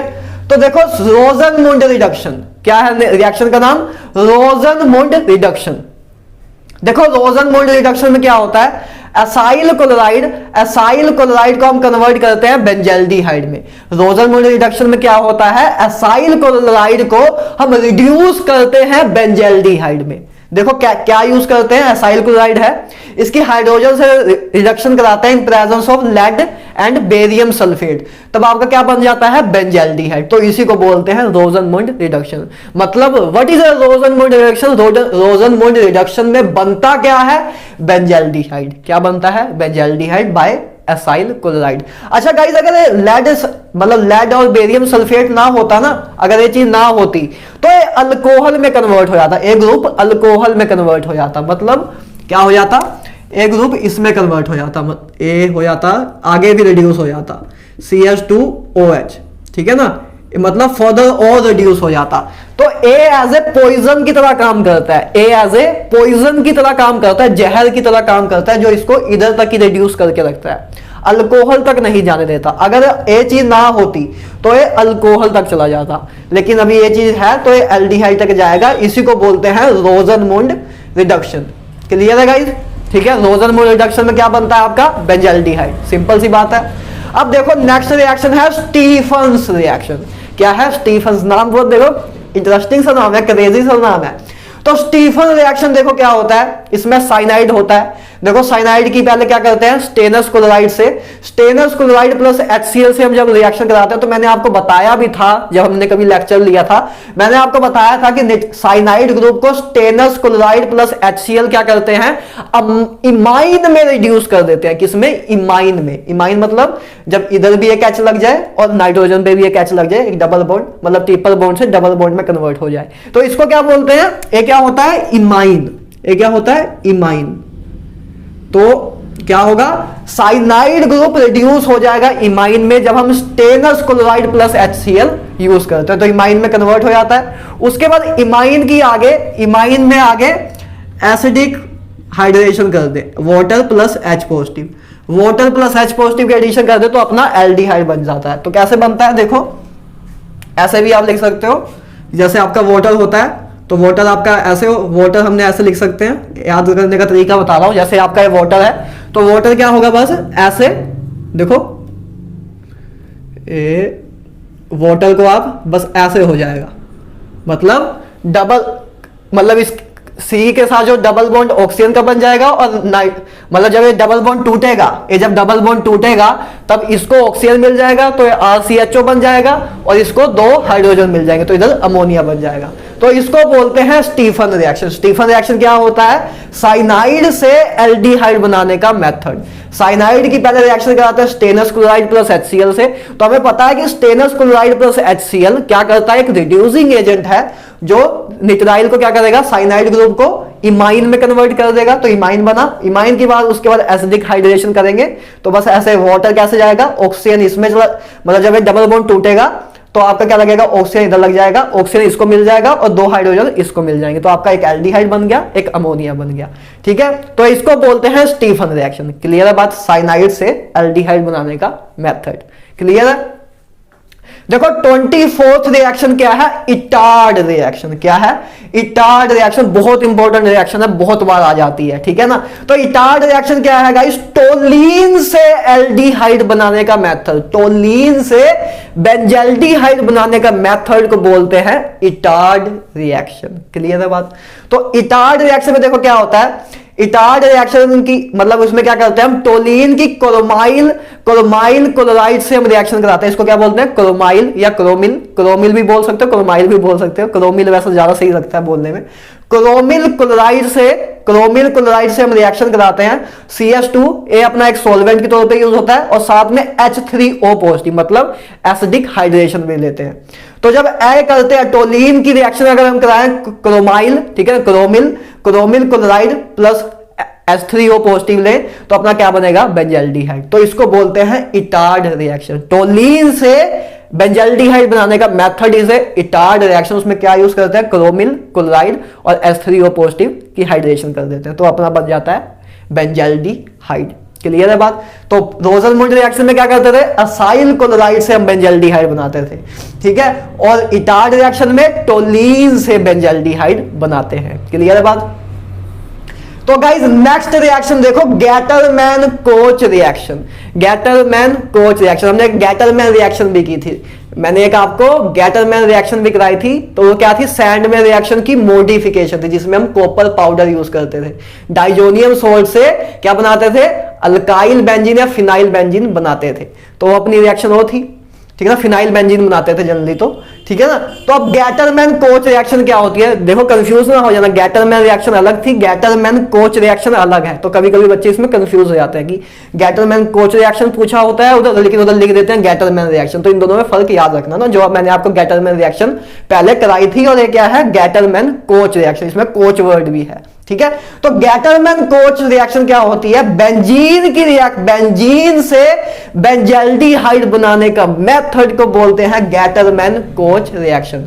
गैटरमैन रिएक्शन क्या थी, डाइजोनियम सोल्ट से हम क्या बनाते थे, क्लोरोबेंजीन। डाइजोनियम सोल्ट से क्लोरोबेंजीन या हेलोबेंजीन कह सकते हो, कोई भी लगा सकते थे, जरूरी नहीं है कि क्लोरो ही लगाओ। तो वो आपकी गैटरमैन रिएक्शन थी। और गैटरमैन कोच रिएक्शन क्या होती थी, बेंजीन से बेंजल्डिहाइड बनाना। तो जब रोजनमुंड रिडक्शन क्या थी, असाइल क्लोराइड से बेंजल्डिहाइड, ठीक है, इटार्ड रिएक्शन टोलीन से बेंजल्डिहाइड। और गैटरमैन कोच रिडक्शन क्या होती है, बेंजीन से बेंजल्डिहाइड। तो देखो बेंजीन से बेंजल्डिहाइड कैसे कन्वर्ट होता है, हम क्या क्या यूज करते हैं, कार्बन मोनोऑक्साइड यूज करते हैं। बेंजीन जब बेंजीन की रिएक्शन कराते हैं carbon monoxide HCl in presence of anhydrous AlCl3 and cuprous chloride, तब आपका बेंजीन बेंजल्डिहाइड में कन्वर्ट हो जाता है। तो आप याद रखो गैटरमैन कोच रिएक्शन क्या होती थी, बेंजीन से बेंजल्डिहाइड में कन्वर्ट करने वाला प्रोसेस है, जिसमें हम carbon monoxide plus HCl in presence of anhydrous AlCl3 और क्यूपरस क्लोराइड यूज करके बेंजल्डिहाइड में कन्वर्ट करते हैं, ठीक है गाइस, याद रहेगा। तो 26th देखो क्या है रिएक्शन आपकी, क्लेमेंसन रिडक्शन। ये सारी रिएक्शन मैं आपको करा चुका हूं। क्लेमेंसन रिडक्शन क्या होती है, जिसमें कार्बोनाइल ग्रुप को हम अल्केन में कन्वर्ट करते हैं। तो देखो ये आपका कार्बोनाइल ग्रुप है। तो क्लेमेंसन रिडक्शन में क्या अपना रिड्यूसिंग एजेंट यूज होता था, zinc amalgam plus HCl। Zinc amalgam मतलब जिंक और mercury, zinc amalgam plus HCl। तो अपना कार्बोनाइल ग्रुप अल्केन में कन्वर्ट हो जाता था, मतलब C डबल बॉन्ड हो, इसको क्या बोलते हैं कार्बोनाइल ग्रुप। तो कार्बोनाइल ग्रुप की जगह अल्केन आ जाता था। देखो अब अल्केन बन गया ना। तो क्लेमेंसन रिडक्शन में क्या यूज होता है, पहली बात क्लेमेंसन रिडक्शन और वोल्फ किशनर रिडक्शन, ये दोनों में क्या होता है, कार्बोनाइल ग्रुप अल्केन में कन्वर्ट होता है, बस रीजन्स अलग यूज होते हैं। क्लेमेंसन रिडक्शन में zinc amalgam plus HCl use होता है, और वोल्फ किशनर रिडक्शन में hydrogen plus KOH plus ethylene glycol use होता है। Ethylene glycol as a solvent use होता है। तो इसमें क्लेमेंसन रिडक्शन में zinc amalgam plus HCl use होता है, तो ये अल्केन में कन्वर्ट हो जाता है। और वोल्फ किशनर रिडक्शन में क्या होता है, हाइड्रोजन, इसको बोलते हैं हाइड्रोजन। NH2 आपको करा भी चुका हूं, जो नवे पहली बार सुन रहे हैं तो उनको क्या बोलते हैं, हाइड्रोजन। KOH, ठीक है, अपना KOH है इन प्रेजेंस ऑफ इथिलाइन ग्लाइकोल, ठीक है। तो आपका ये क्या बन जाता है, अल्केन बन जाता है। इसमें कभी कभी ये भी पूछ लेते हैं कि वोल्फ किशनर रिडक्शन में कौन सी गैस हमें मिलती है। तो वोल्फ किशनर रिडक्शन में आपको नाइट्रोजन गैस मिलती है, ठीक है। तो नाइट्रोजन गैस मिलती है, एक पॉइंट ए भी बन सकता था, ठीक है।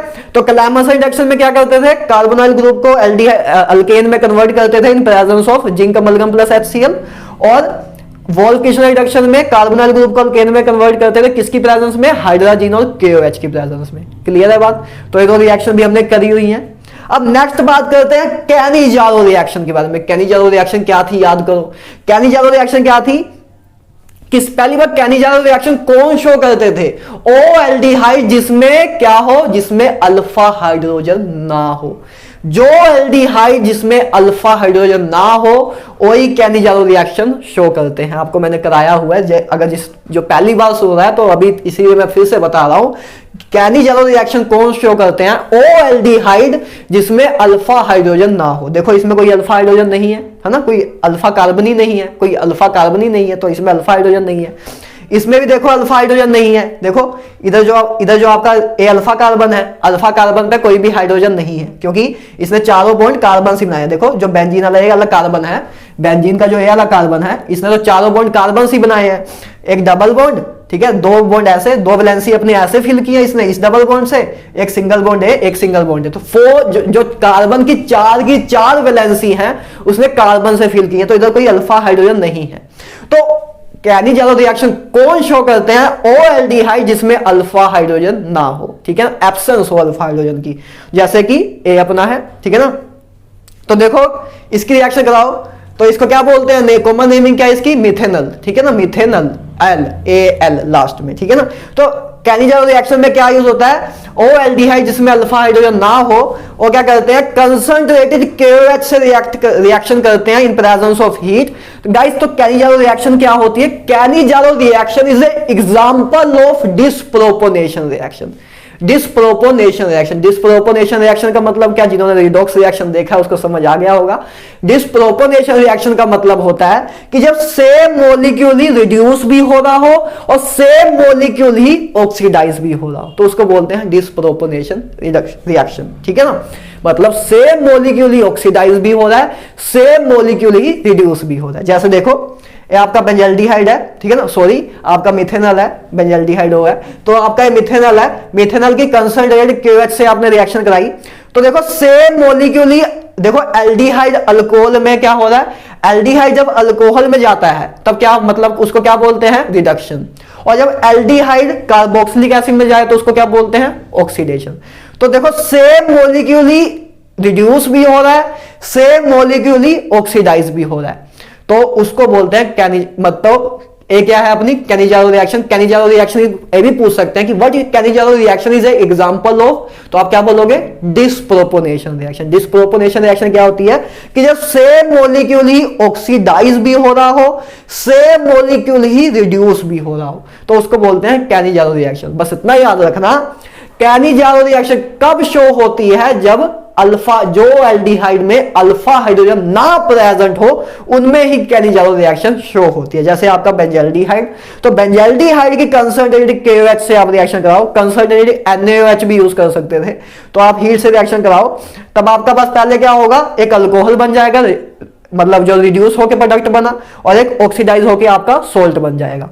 तो ये भी आपकी कैनिजारो रिएक्शन है। तो बस कैनिजारो रिएक्शन में क्या होगा, बस एल्डिहाइड से एक रिड्यूस वाला प्रोडक्ट मिलेगा जो क्या होता है, अल्कोहल। एल्डिहाइड को रिड्यूस करेंगे तो अल्कोहल बनेगा, और एल्डिहाइड को ऑक्सीडाइज करेंगे तो आपका क्या बनता है, कार्बोक्सिलिक एसिड। लेकिन इधर आपका KOH प्रेजेंट है, इसलिए KOH आगे रिएक्ट करके सोल्ट बना देता है, तो इधर आपका कार्बोक्सिलिक एसिड का सोल्ट बन जाता है। तो रिड्यूसिंग प्रोडक्ट क्या होता है, alcohol, and oxidising product salt होता है किसका, कार्बोक्सिलिक एसिड का। क्लियर है बात? तो ये होती है आपकी कैनिजारो रिएक्शन। ठीक है, अब देखो नेक्स्ट रिएक्शन है हेल-वोलार्ड जेलेंस्की रिएक्शन। ये भी बहुत क्रेजी सा नेम है, ठीक है ना, हेल-वोलार्ड जेलेंस्की रिएक्शन। तो देखो एक कार्बोक्सिलिक एसिड में एक ही रिएक्शन है, एक ही नेमिंग रिएक्शन है, उसको बोलते हैं हेल-वोलार्ड जेलेंस्की रिएक्शन। कभी कभी इसको HVZ रिएक्शन भी बोलते हैं, कभी कभी शॉर्ट फॉर्म में भी पूछ लेते हैं कि what is HVZ reaction, HVZ reaction. ठीक है, तो ये क्या होती है, देखो कार्बोक्सिलिक एसिड है, पहली बात तो HVZ रिएक्शन में HVZ ही बोल रहा हूं, तो HVZ रिएक्शन कौन शो करते हैं, ओ कार्बोक्सिलिक एसिड जिसमें अल्फा हाइड्रोजन प्रेजेंट हो, वही HVZ रिएक्शन शो करते हैं। जैसे देखो ये आपका ग्रुप है, ठीक है ना, ये आपका रिएक्टेंट है, तो इसकी जब हम रिएक्शन कराएं, ठीक है, X2 मतलब कोई भी अपना हैलाइड हो, ठीक है ना, कोई भी अपना हैलाइड हो, तो X2 से रिएक्शन कराएं इन presence of red phosphorus, red phosphorus की प्रेजेंस में, और साथ में वाटर हो, तब आपका क्या होता है गाइस, बस देखो कार्बोक्सिलिक ग्रुप ए अपना कार्बोक्सिलिक ग्रुप है, कार्बोक्सिलिक ग्रुप की जो ए पोजीशन है, ए अपनी क्या है, अल्फा पोजीशन, ए अपना अल्फा कार्बन है, तो बस अल्फा कार्बन पे बस X लग जाता है, अल्फा कार्बन पे X लग जाता है।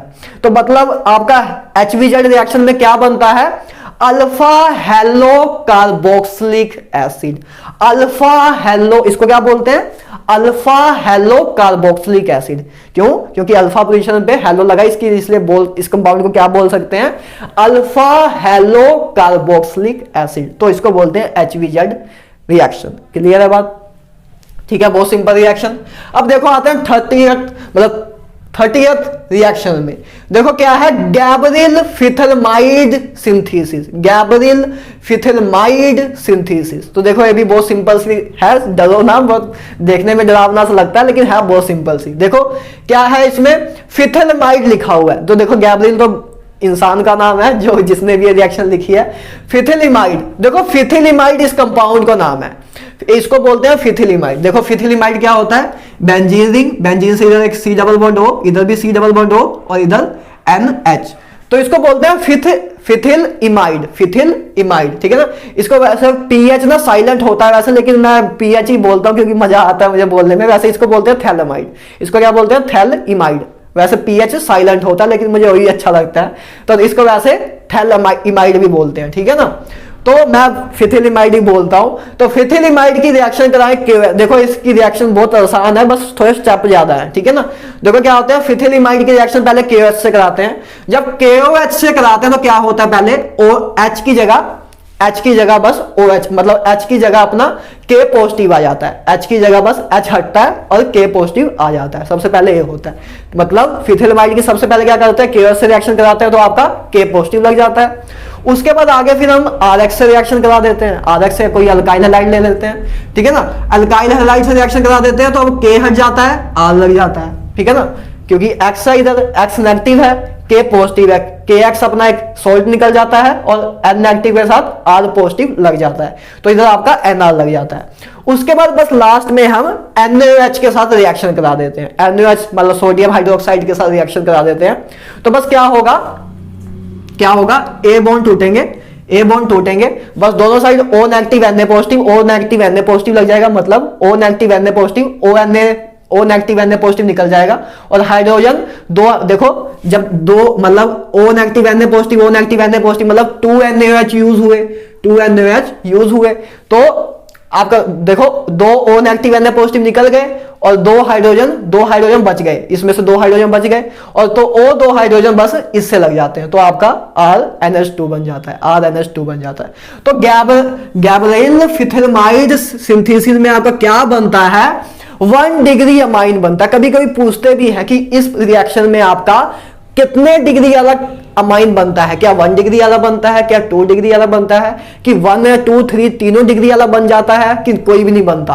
तो इसमें कौन सा बनता है, 1 डिग्री अमाइन बनता है। एक बार फिर से याद करेंगे, फिथिलिमाइड की गैब्रियल फिथिलिमाइड सिंथेसिस क्या होती है, फिथिलिमाइड की KOH से रिएक्शन कराते हैं तो पहले H हटता है, H हटता है तो पोटेशियम लग जाता है। उसके बाद आगे RX से कराते हैं तो आपका R लग जाता है। उसके बाद बस लास्ट में NaOH से रिएक्शन करा के सिंपली आपका एक सॉल्ट बन जाएगा और एक आपका 1 डिग्री अमाइन बन जाएगा। तो इसको ऐसे भी बोल सकते हैं, गैब्रियल फिथिलिमाइड अमाइन सिंथेसिस। किधर आप ये भी लिख सकते हो, अमाइन सिंथेसिस की अमाइन बनता है, ऐसे याद करने का तरीका लिख सकते हो। वैसे कॉमनली ये भी लिखते हैं, मतलब वैसे एनसीईआरटी में ही लिखा है गैब्रियल फिथिलिमाइड सिंथेसिस, लेकिन आप अमाइन भी बीच में लिख सकते हो कि आपको याद रहे कि हाँ बनता क्या है इसमें, है ना। तो गैब्रियल फिथिलिमाइड अमाइन सिंथेसिस, सबसे पहले क्या लेंगे, फिथिलिमाइड लेंगे, ये आपका फिथिलिमाइड होता है। KOH के साथ रिएक्शन कराएंगे, सबसे पहले पोटेशियम लग जाएगा, फिर RX से कराएंगे, फिर आपका R लग जाएगा, उसके बाद NaOH से रिएक्शन कराएंगे, आपका अमाइन बन जाएगा। दैट्स ऑल, ठीक है ना। नेक्स्ट बात करते हैं Hofmann bromamide degradation reaction, Hofmann bromamide degradation reaction, ठीक है ना, रिएक्शन सॉरी, ठीक है ना। हॉफमैन बंदे का नाम था, ठीक है ना।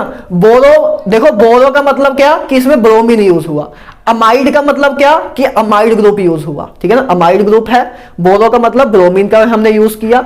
डिग्रेडेशन का मतलब क्या, अभी बताता हूं। देखो वैसे चीजें आपको करा चुका हूं मैं किसी लेक्चर में, तब भी चलो देखो, हॉफमैन बोरोअमाइड डिग्रेडेशन रिडक्शन, ठीक है ना, रिएक्शन, ठीक है ना। देखो इसमें क्या होता है, अमाइड है, अमाइड की रिएक्शन ब्रोमीन प्लस 4 NaOH से कराते हैं, तब आपको अमाइन मिलता है प्लस सोडियम का, चलो आपको मेनली अमाइन ही मिलता है, सोडियम कार्बोनेट भी मिल जाता है ना। वैसे आपको क्या रखना है कि अमाइन बनाने वाला मेथड है। हॉफमैन बोरोअमाइड डिग्रेडेशन रिडक्शन क्या होता है, रिएक्शन क्या होता है, हॉफमैन बोरोअमाइड डिग्रेडेशन रिएक्शन क्या होता है, अमाइड से अमाइन बनाने वाला मेथड। तो देखो हॉफमैन तो किसी साइंटिस्ट का नाम था, बोरोअमाइड से आप क्या इंप्लाई कर पा रहे हो कि बोरो मतलब ब्रोमीन का यूज हुआ, अमाइड मतलब अमाइड भी यूज हुआ, NaOH का हमने प्रेजेंस रखी है, ठीक है ना, NaOH हमने साथ में यूज किया है। डिग्रेडेशन का मतलब क्या, डिग्रेडेशन का मतलब ये हुआ कि गाइस देखो डिग्रेडेशन वर्ड क्यों यूज हुआ इधर, क्योंकि देखो ये जो आपका अमाइड था, इसमें मान लो अगर N कार्बन है, इसमें आपके मान लो सपोज N कार्बन है, तो जो आपका अमाइन बना उसमें एक कार्बन कम वाला अमाइन बना, है ना। जो आपका अमाइन बना उसमें एक कार्बन कम वाला अमाइन बना। आपका अमाइड, अगर अमाइड आपका N कार्बन वाला है, सपोज आपका अमाइड जो है 2 मतलब मान लो 4 कार्बन वाला है, 4 कार्बन वाला अमाइड है आपका, तो जो आपका बाद में अमाइन बना, बाद में जो आपका अमाइन बना वो 3 कार्बन वाला ही बनेगा, क्योंकि एक तो कार्बोनेट बना दिया, एक कार्बन है तो कार्बोनेट बना दिया। तो आपका जो बाद में जो अमाइन बना वो N-1 कार्बन वाला बना। तो इसलिए डिग्रेडेशन वर्ड यूज किया कि एक कार्बन डिग्रेडेट हुआ, मतलब एक कार्बन कम वाला आपको अमाइन मिलेगा, ठीक है, डिग्रेडेशन हुई है। तो होफमैन बोरोमाइड डिग्रेडेशन रिएक्शन, अमाइड से अमाइन बनाने वाला मेथड, और जो आपका अमाइन बनेगा उसमें एक कार्बन कम वाला आपका अमाइन बनेगा। जितने कार्बन, अगर इसमें 5 कार्बन है अमाइड में, तो आपको जो अमाइन बनेगा वो 4 कार्बन वाला बनेगा। क्लियर है बात, ठीक है। तो नेक्स्ट रिएक्शन देखो, कार्बाइल अमाइन रिएक्शन, इसको आइसोसाइनाइड टेस्ट भी बोलते हैं, जो कि वैसे आपको बता चुका हूं, लेकिन इसको क्या बोलते हैं, कार्बाइल अमाइन रिएक्शन, और इसको और क्या बोलते हैं, आइसोसाइनाइड टेस्ट। आइसोसाइनाइड टेस्ट इसको मैं नेक्स्ट लेक्चर में वैसे फिर से कराऊंगा, क्योंकि एक टेस्ट है, ठीक है ना। तो आइसोसाइनाइड टेस्ट बोलते हैं इसको। ये टेस्ट असल में यूज किया जाता है 1 डिग्री अमाइन को डिस्टिंग्विश करने के लिए, 1 डिग्री अमाइन की प्रेजेंस बताने के लिए ये टेस्ट होता है, ठीक है ना। तो देखो कार्बाइल अमाइन रिएक्शन क्या होती है, 1 डिग्री अमाइन होता है, 1 डिग्री अमाइन की रिएक्शन ही है ना, बाकी 2 डिग्री 3 डिग्री होता तो ना होती है रिएक्शन। तो 1 डिग्री अमाइन क्या करता है, क्लोरोफॉर्म +3 KOH से रिएक्ट करके आइसोसाइनाइड बनाता है। इसलिए मैंने कहा कि इसको क्या बोलते हैं, आइसोसाइनाइड टेस्ट भी बोलते हैं, क्योंकि इसमें क्या बनता है, आइसोसाइनाइड बनता है। 1 डिग्री अमाइन क्लोरोफॉर्म से रिएक्ट कर, क्लोरोफॉर्म +KOH से रिएक्ट करके आइसोसाइनाइड बनाता है, जो कि आइसोसाइनाइड ना एक फोल स्मेलिंग, मतलब फोल, FOUL, फोल स्मेलिंग, मतलब बहुत गंदी सी स्मेल होती है। इसकी जो स्मेल होती है ना बहुत गंदी सी होती है, इसकी स्मेल बहुत गंदी सी होती है। तो जब जब हम रिएक्शन कराते हैं, तो अगर गंदी सी स्मेल आने लग जाती है तो हमें पता लग जाता है कि अच्छा इस मिक्सचर में 1 डिग्री अमाइन प्रेजेंस है।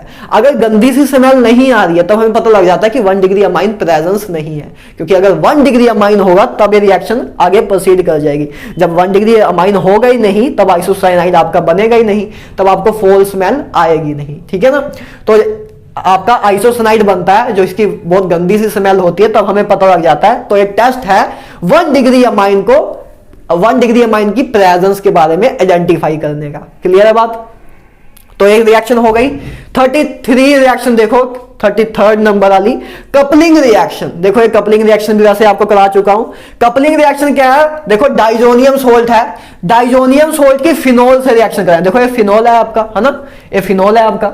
तो मैंने आपको बताया था, आपको बस क्या करना है, जैसे डाइजोनियम सोल्ट लिखा आपने और फिनोल के साथ रिएक्शन कराएं, तो फिनोल जो फिनोल का OH ग्रुप है, फिनोल का OH ग्रुप है, उसके जस्ट पैरा पोजीशन का, उसके जस्ट पैरा पोजीशन से हाइड्रोजन लो, बस पैरा पोजीशन से हाइड्रोजन लो और HCl निकाल दो, HCl निकाल दो, बस HCl निकाल दो, बाकी सब ज्वाइंट कर दो, बस HCl निकाल दो। जो आपका ग्रुप लगा हुआ है उसके पैरा पोजीशन है, आपकी पैरा पोजीशन है, इसके जस्ट ऑपोजिट ये आपकी पैरा पोजीशन है, तो बस उधर से हाइड्रोजन लो और डाइजोनियम सोल्ट से Cl लो, HCl आपका निकल जाएगा, तब आप बस उसके बाद ज्वाइंट कर दो। तो देखो आपका फाइनल प्रोडक्ट क्या मिला, ए बेंजीन रिंग, उसके बाद N2, तो आपका N2, उसके बाद एक कनेक्शन नाइट्रोजन का आगे इधर से कनेक्शन है ना, इधर से बॉन्ड बनेगा इसके साथ अब, क्योंकि HCl रिमूव हो गया, तो ये आपका ये बॉन्ड, उसके बाद ये बेंजीन रिंग और लास्ट में फिर आपका OH ग्रुप, लास्ट में फिर आपका OH ग्रुप। तो बस आपका प्रोडक्ट लिखना बहुत आसान है। बस आप क्या करोगे, डाइजोनियम सोल्ट लिया, फिनोल लिया, तो आपने बस क्या किया, फिनोल का जो अल्कोहल वाला ग्रुप है, फिनोल वाला जो ग्रुप है, फिनोलिक ग्रुप है, उसके पैरा पोजीशन से आपने हाइड्रोजन लेना है और इसका Cl, HCl एलिमिनेट कर देना, बाकी सब ज्वाइंट करके आपका प्रोडक्ट बन जाएगा। इसको बोलते हैं फिनोल डाई। कपलिंग रिएक्शन से हम क्या बनाते हैं, डाइस बनाते हैं। डाइस आपने पता है ना, जो आप कलर के लिए यूज होते हैं, तो फिनोल डाई है, इसको क्या बोलते हैं, फिनोल डाई। क्यों, क्योंकि फिनोल से मिलके बनी है। आपको ये भी याद रखना है कि फिनोल डाई ऑरेंज कलर की होती है, फिनोल डाई ऑरेंज कलर की होती है। कभी कभी क्या पूछ ही लेते हैं कि फिनोल डाई किस कलर की होती है, या तो ये पूछ लेते हैं कि इस रिएक्शन में जो आपका प्रोडक्ट बनेगा उसका कलर क्या होगा, तो आपको पता होना चाहिए फिनोल डाई का कलर ऑरेंज होता है, तो फिनोल डाई ऑरेंज कलर की होती है। इसकी कपलिंग रिएक्शन के दूसरी एग्जांपल देखो, डाइजोनियम सोल्ट की जब हम एनिलीन से रिएक्शन कराएं, इसको क्या बोलते हैं, एनिलीन। तो बस इसमें भी क्या करना है, ग्रुप के जो ग्रुप है आपका, उसके पैरा पोजीशन पे, जैसे ऑपोजिट पोजीशन पे जस्ट हाइड्रोजन जो है उसको बस उधर से उसके ऑपोजिट पोजीशन पे जो हाइड्रोजन है H और इधर से Cl, तो बस आपने HCl एलिमिनेट कर देना है, बाकी सब ज्वाइन कर देना। तो बस बेंजीन रिंग आई पहले, फिर N2 आया, फिर ये बॉन्ड बना, उसके बाद बेंजीन रिंग, फिर लास्ट में फिर आपका एनिलीन ग्रुप। तो इसको बोलते हैं एनिलीन डाई, और एनिलीन डाई का कलर क्या होता है? येलो कलर होता है। तो ये दो बहुत इंपॉर्टेंट रिएक्शन है, एक फिनोल डाई बनाने वाली और एक एनिलीन डाई बनाने वाली। इनके कलर भी याद रखना कि फिनोल डाई ऑरेंज कलर की होती है, एनिलीन डाई आपकी येलो कलर की होती है। क्लियर है बात? तो लास्ट रिएक्शन देखते हैं गाइस, हंस-डीकर रिएक्शन। क्या है? हंस-डीकर रिएक्शन। देखो silver salt of carboxylic acid है, देखो silver salt of carboxylic acid को बोलते हैं, है ना, सिल्वर का सोल्ट है कार्बोक्सिलिक एसिड के साथ। तो सिल्वर का सोल्ट हो कार्बोक्सिलिक एसिड के साथ, उसकी जब हम ब्रोमीन, ठीक है, Br2 plus Br2 in presence of CCl4 carbon tetrachloride, carbon tetrachloride के प्रेजेंस में जब हम रिएक्शन कराते हैं, तब आपको पता है कि बस ये क्या होगा? RBl बन जाएगा, है ना, ब्रोमो अल्काइल बन जाएगा, ब्रोमो अल्काइल प्लस और कार्बन डाइऑक्साइड रिमूव हो जाएगी। और देखो Br2 था, तो एक Br R के साथ लग जाएगा, तो RBr बन गया। एक Br जो इसका एक जो Br है वो कहां लग जाएगा? AgBr के साथ, तो Ag के साथ लग जाएगा, तो AgBr बन गया, और बीच में कार्बन डाइऑक्साइड और कार्बन डाइऑक्साइड साथ में बन गया। तो ये इसको बोलते हैं हंस-डीकर रिएक्शन, कि मतलब silver salt of carboxylic acid से जब हम ब्रोमो अल्केन बनाते हैं, ठीक है ना, ब्रोमो अल्काइल बनाते हैं, तो उसको बोलते हैं, क्या बोलते हैं? हंस-डीकर रिएक्शन। इसको क्या बोलते हैं? हंस-डीकर रिएक्शन। तो आई होप गाइस आप लोगों को मजा आया हो, सारी रिएक्शन हमने कर ली हैं। इसके अलावा कोई भी नेमिंग रिएक्शन आपके जेईई मेंस, नीट के सिलेबस में या बोर्ड के सिलेबस में नहीं है।